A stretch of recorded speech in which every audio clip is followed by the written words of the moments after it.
Hello students, I hope you all are doing good.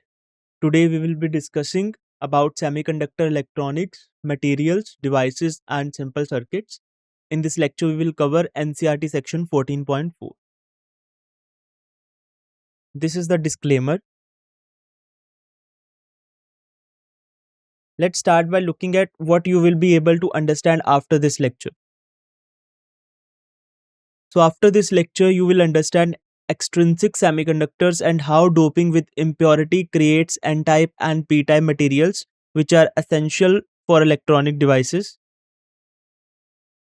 So in today's lecture, we will discuss NCERT section 14.4, that is extrinsic semiconductor. Today we will explore the concept of an extrinsic semiconductor. Let's begin by discussing how doping affects the electrical properties of pure semiconductors. An extrinsic semiconductor is created by introducing impurity atoms into a pure semiconductor, and pure semiconductor is also called intrinsic semiconductor. When impurity atoms are added to a pure semiconductor, they alter the balance of charge carriers and creates an unequal number of charge carriers. Means in extrinsic semiconductor, number of holes and number of electrons are not equal. Means concentration of electrons and holes is not same. Okay, but in intrinsic semiconductor, it was same. But in extrinsic, it is not same.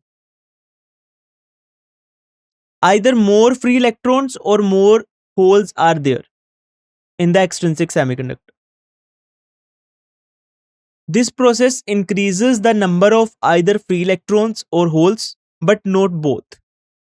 It will either increase electrons or holes. Okay.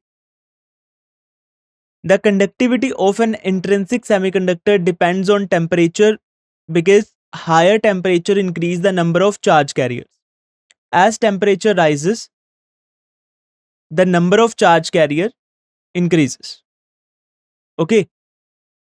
As temperature rises, more electron gain enough energy to jump from the valence band to the conduction band, creating electron-hole pairs. Thus, conductivity increase with temperature.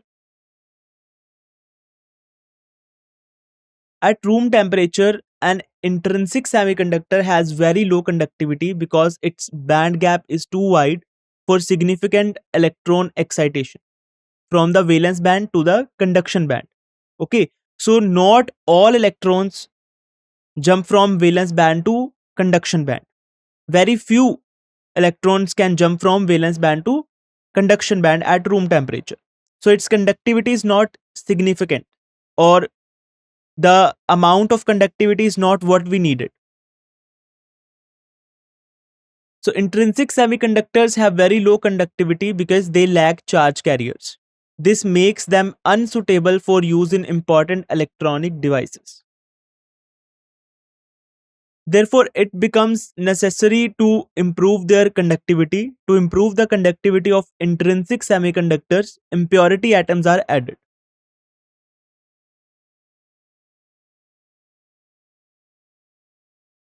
Adding just a few parts per million of a suitable impurity, such as phosphorus or boron, significantly increase the conductivity of semiconductor.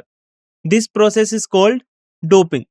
Doping introduces charge carriers, electrons or holes, which enhance the material's ability to conduct electricity.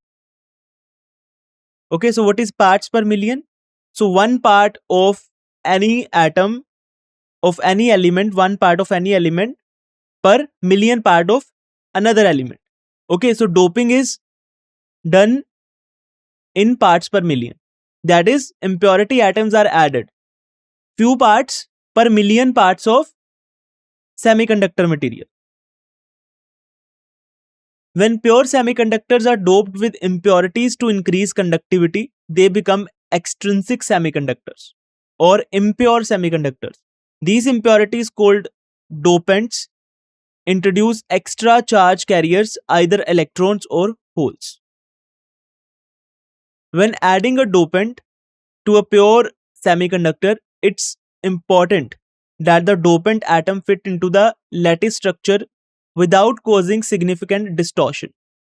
This ensures that the crystal lattice remains intact, preserving the semiconductor's property.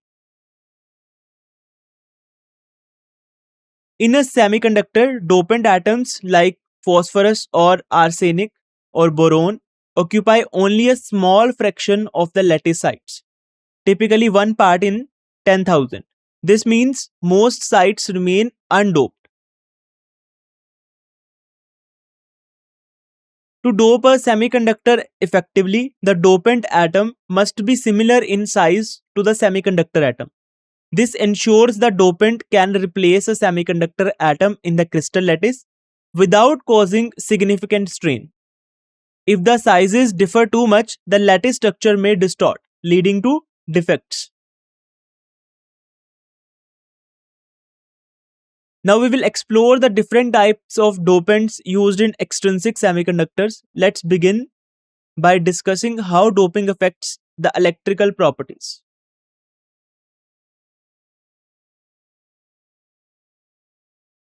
Silicon and germanium are elements in group 14 of periodic table. They share similar chemical properties due to 4 valence electrons. These elements are metalloids, meaning they have properties between metals and non-metals. To modify their properties, we use dopants from group 15 like phosphorus or group 13 like boron. These dopants have either 5 or 3 valence electrons respectively. The size of these dopant atoms is similar to silicon or germanium, allowing them to replace the host atoms in the crystal lattice without causing significant lattice strain or distortion in the crystal lattice. This ensures proper doping and maintains the crystal structure. There are two main types of dopants for tetravalent silicon or germanium. Pentavalent atoms, which have 5 valence electrons. Example include arsenic, antimony, and phosphorus. These atoms form covalent bonds with tetravalent silicon or germanium but have one extra electron. Another one is trivalent atoms. Those have a valency of 3, meaning they can form 3 chemical bonds. Examples include indium, boron, and aluminium. These elements belong to group 13 of periodic table. They form 3 covalent bonds with the semiconducting material, that is silicon or germanium, and they cannot form the 4th bond due to deficiency of 1 electron. Pentavalent and trivalent impurities produce entirely different type of semiconductors. Now we are going to discuss the N-type semiconductor. Okay, so why doping is necessary? Because we cannot increase the temperature of semiconducting material beyond a certain limit because it can damage the semiconducting material. Okay, so to increase the conductivity without increasing the temperature, we are doing doping. When silicon or germanium, which are tetravalent, that is having 4 valence electrons, is doped with pentavalent atom, and N-type semiconductor is formed. These pentavalent atoms have 5 valence electron. This process is illustrated in figure 14.7a. Okay, so you can see +4, these atoms are silicon or germanium. Okay, that have tetravalent, that are tetravalent or 4 valency. Okay, one impurity atom or pentavalent atom, okay, is added to crystal structure that is having 5 valency.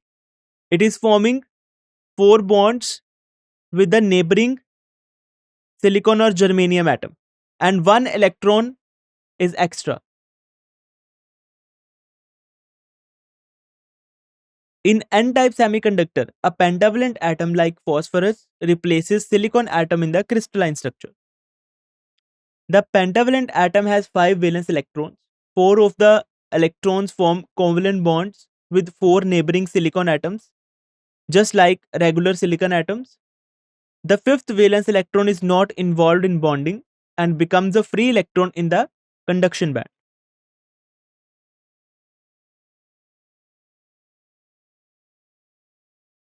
These pentavalent atoms have 5 valence electrons. When pentavalent atom replaces a silicon or germanium atom in the crystalline structure or crystal lattice, they share 4 electrons with neighboring atoms, leaving 1 extra electron unbound. When a pentavalent atom is added to tetravalent semiconductor, it donates an extra valence electron. This fifth valence electron is very weakly bound to the parent atom, meaning it requires very little energy to be free. The fourth bonding electron of pentavalent atom form bonds with the host atom, effectively becoming part of the effective atomic core. This leaves the fifth valence electron loosely bound, making it a free electron.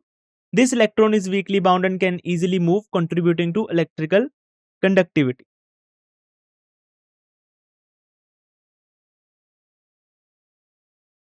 Ionization energy required to remove that fifth valence electron from pentavalent impurity is very small. This low ionization energy makes it easy for the fifth electron to be donated, enhancing conductivity in semiconductors. At room temperature, a weakly bound electron gains enough energy to break free from its atom, becoming a free electron. This electron can then move through the material's lattice, which is the regular arrangement of atoms. The ionization energy of a pentavalent impurity in case of germanium is typically 0.01 electron volt, meaning it takes very little energy to free an electron from its atom. The ionization energy of the pentavalent impurity in case of silicon is typically 0.05 electron volt.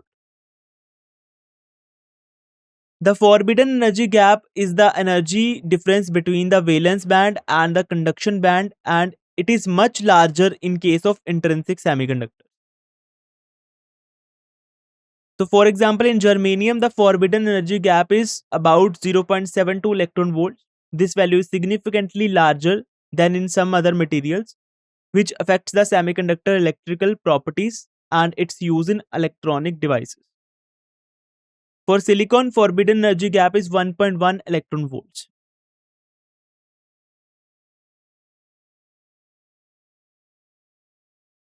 A pentavalent dopant, when added to a semiconductor like silicon, it donates one extra electron, which becomes a free carrier for electrical conduction. This creates an N-type semiconductor material, where the majority charge carriers are electrons.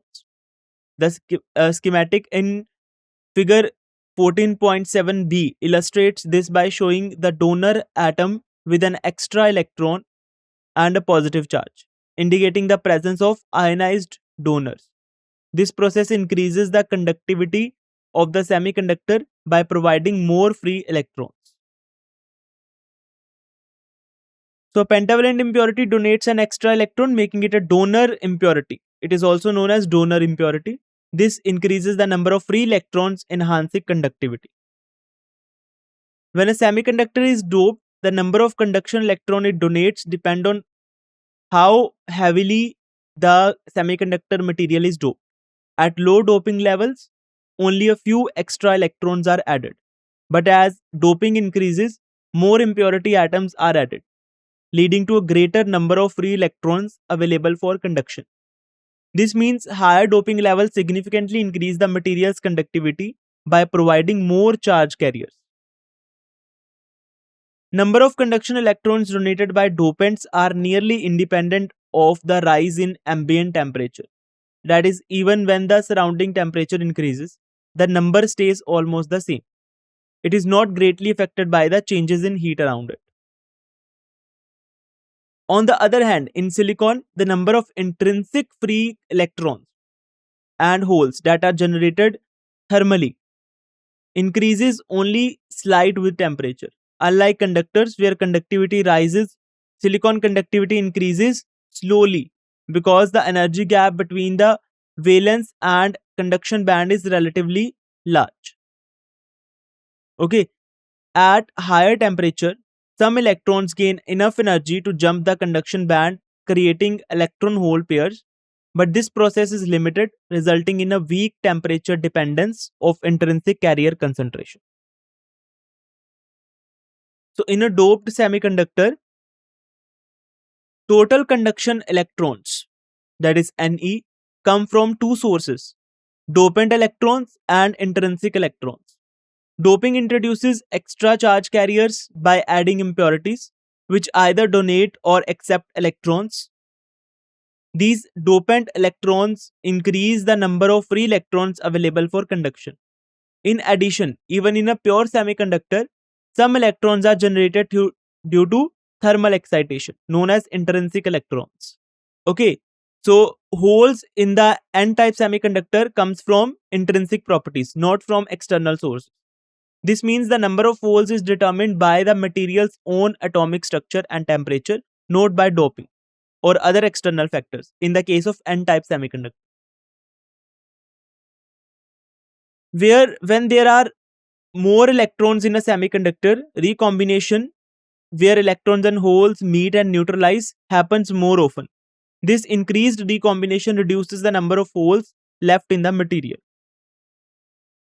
Hence, proper doping increases the number of conduction electrons more than holes, making the material N-type. In a pentavalent doped extrinsic semiconductor,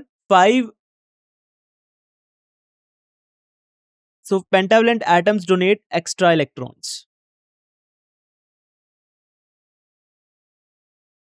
These electrons become the majority charge carriers, making the material conduct electricity mainly through electron movement.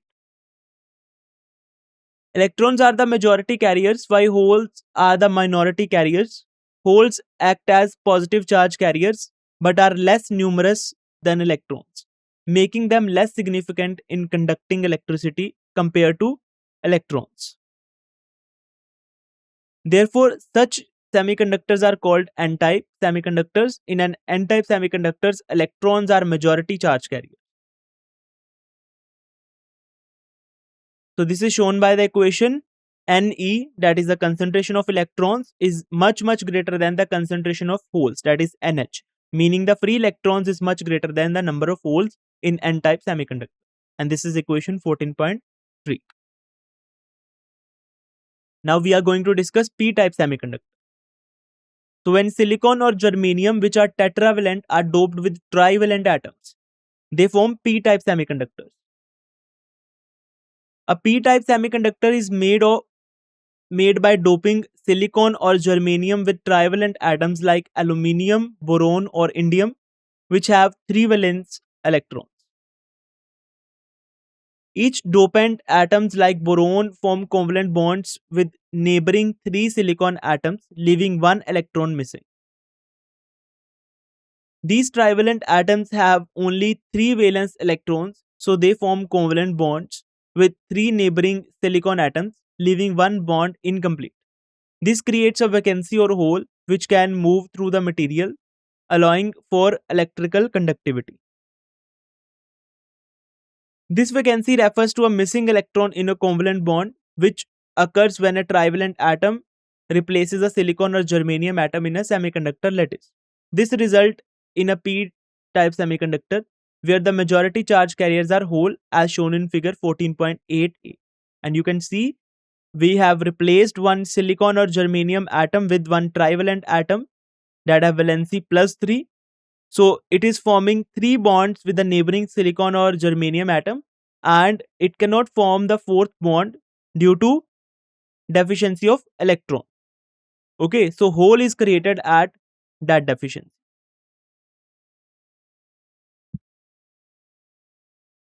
So in a P-type semiconductor, the lattice has a shortage of electrons, creating holes. A neighboring silicon atom wants an electron to fill the gap, making it seem like the hole is moving. So we have discussed about the movement of hole yesterday. That electron from a neighboring bond will fill that deficiency, and hole will move from initial position to the position where from electron has come. So if electron is coming from site 1 and filling the hole at site 2. So hole is assumed to be moving from site 2 to site 1. So due to movement of holes, electrical conductivity is achieved. So when an electron from a neighboring atom jumps into this vacancy to fill it, it leaves behind a new hole at its own site. So when an electron moves from one atom to another to fill a vacancy, it leaves behind a new hole at its original position. This process is called electron-hole pair generation. When a hole moves, it behaves like a positive charge moving in the opposite direction. This happens because holes are the absence of electrons in the valence band. As electrons move to fill these holes, it creates the illusion of a positive charge carrier, that is hole, moving through the material. A trivalent dopant accepts an extra electron from the crystal lattice, creating a positive charge. However, once it gains the fourth electron, it becomes negatively charged. Therefore, it is called acceptor atom. This happens because the dopant has 3 valence electrons, and by accepting one more, it completes its outer shell, making it effectively a negative ion. Each acceptor atom, like boron in silicon, donates one hole to the crystal. This happens because the acceptor has a valence shell with fewer electrons than the host atom. This is represented schematically in figure 14.8b, showing the fixed core of the acceptor with one effective additional negative charge and its associated hole. Okay, so that acceptor atom or acceptor core, it will provide a hole or deficiency of electron in the crystalline structure. Okay, and by accepting one electron from the neighboring bond, it will become a negative ion and it will create a hole. Okay,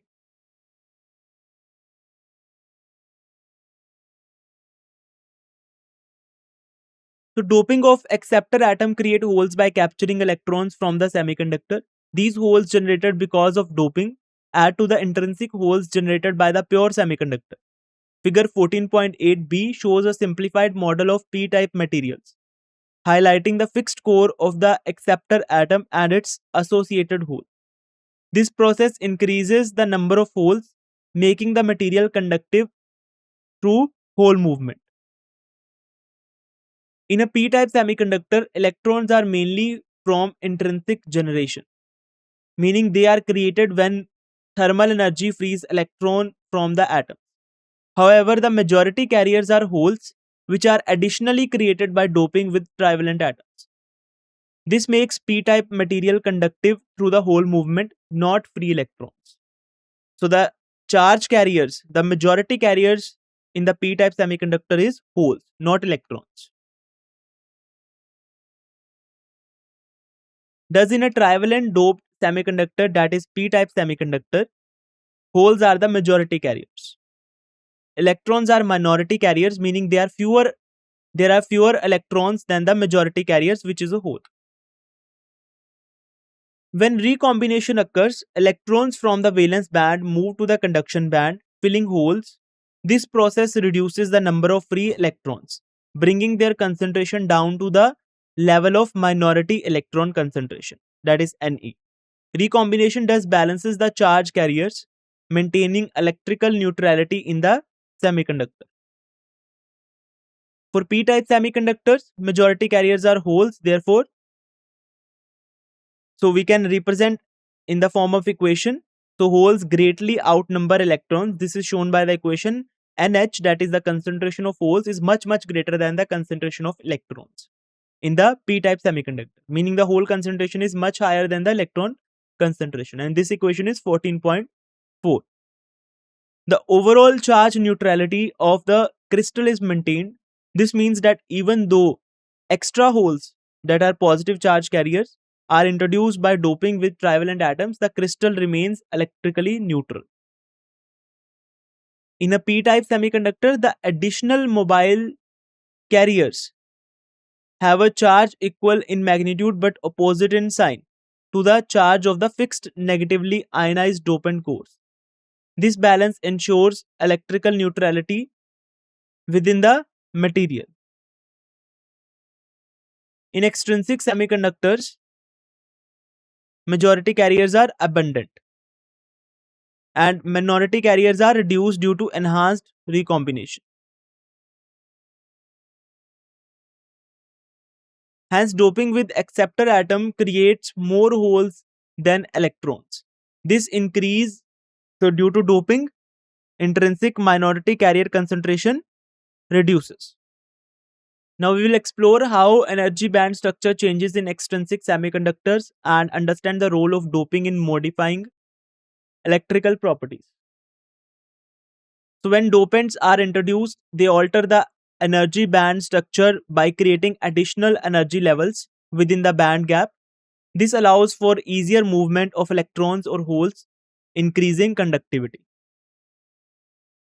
In an N-type semiconductor, donor impurities add extra energy levels near the conduction band. These levels, called donor levels, allow electrons to easily move into the conduction band, increasing conductivity. As shown in figure 14.9a, at temperatures above absolute zero, some electrons gain enough energy to jump from donor levels to the conduction band, leaving behind positively charged donor ions. So for p-type semiconductor, impurity atoms create energy levels just below the conduction band edge EC. These levels, called donor levels, allow electrons to easily move into the conduction band, increasing the conductivity. Electrons in these donor levels need very little energy to jump from the conduction band, allowing for easier electron movement. So this donor level is provided by the donor impurity, that is pentavalent impurity. Okay, so one extra electron that is lying in the higher energy level. Okay, so that electron is being donated to the conduction band, and energy gap between that donor level and the lower level of conduction band is very less, that is of order of 0.01 electron volt. So at room temperature, almost all donor atoms are ionized.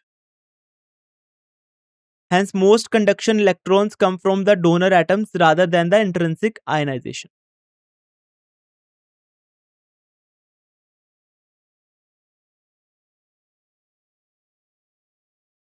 In p-type semiconductors, acceptor impurity atoms create energy levels near the top of the valence band, called the acceptor level, that is EA.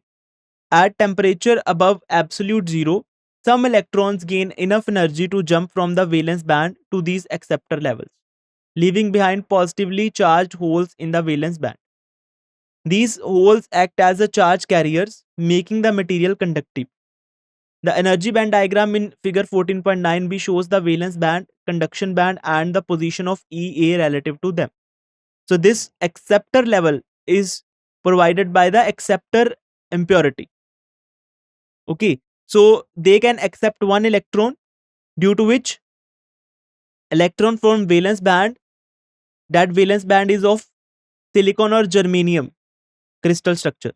Okay, so that valence band having electrons, so that acceptor level will accept the electrons from the valence band, leaving behind the holes in the valence band. So these energy levels from dopant atoms lie just above the valence band edge EV.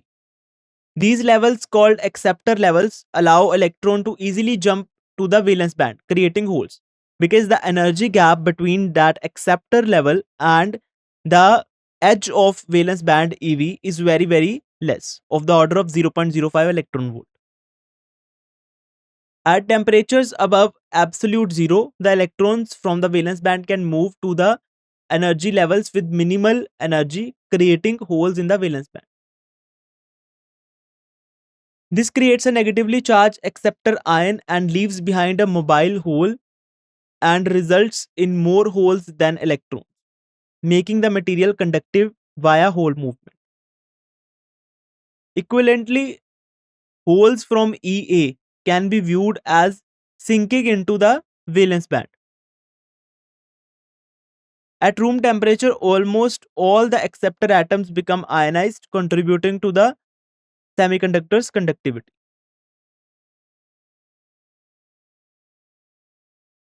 In a semiconductor at thermal equilibrium, the product of electron concentration Ne and the hole concentration Nh equals the square of intrinsic carrier concentration, that is Ni square, as shown in equation 14.5.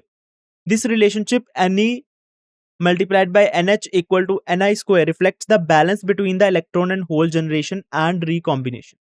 It holds true regardless of the doping, because in intrinsic semiconductors, the number of electrons and holes are equal, while in doped ones, their concentration differ but still maintains this product.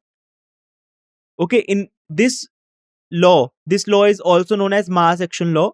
So any product of Ne and Nh is equal to Ni square. This holds for intrinsic as well as extrinsic semiconductors. This relationship distinguishes metals, insulators, and semiconductor based on how easily electrons can move. Metals have many free electrons, insulators have few, and semiconductors have moderate conductivity, making them useful in electronic devices. So for carbon, silicon, and germanium, energy band gaps are, so the energy band gap in diamond made of carbon is about 5.4 electron volt, which is very large energy gap. This large gap means diamond is an insulator, as electrons need a lot of energy to move. In silicon, the band gap is 1.1 electron volt, meaning electrons need this energy to jump from valence to conduction band, enabling conductivity. Germanium has a band gap of 0.7 electron volt, allowing electrons to move more easily when doped, enhancing conductivity. Tin, a group 14 element, acts as a metal due to its 0 electron volt band gap, meaning there's no energy barrier between the valence and conduction band. This allows electrons to flow freely, enabling electrical conductivity, a key metal property. Let's summarize what we have discussed today. So extrinsic semiconductors are created by adding small amounts of impurity atoms to pure semiconductors, which increases their conductivity by providing extra charge carriers. N-type semiconductors use group 15 elements like phosphorus, arsenic, or antimony as donors. These elements add extra electrons, making electrons the majority carriers. In N-type semiconductor, the donor level is just below the conduction band, so electrons need very little energy to move into the conduction band and conduct electricity. P-type semiconductors use elements like boron, aluminium, gallium, and indium, that are group 13 elements, as acceptors.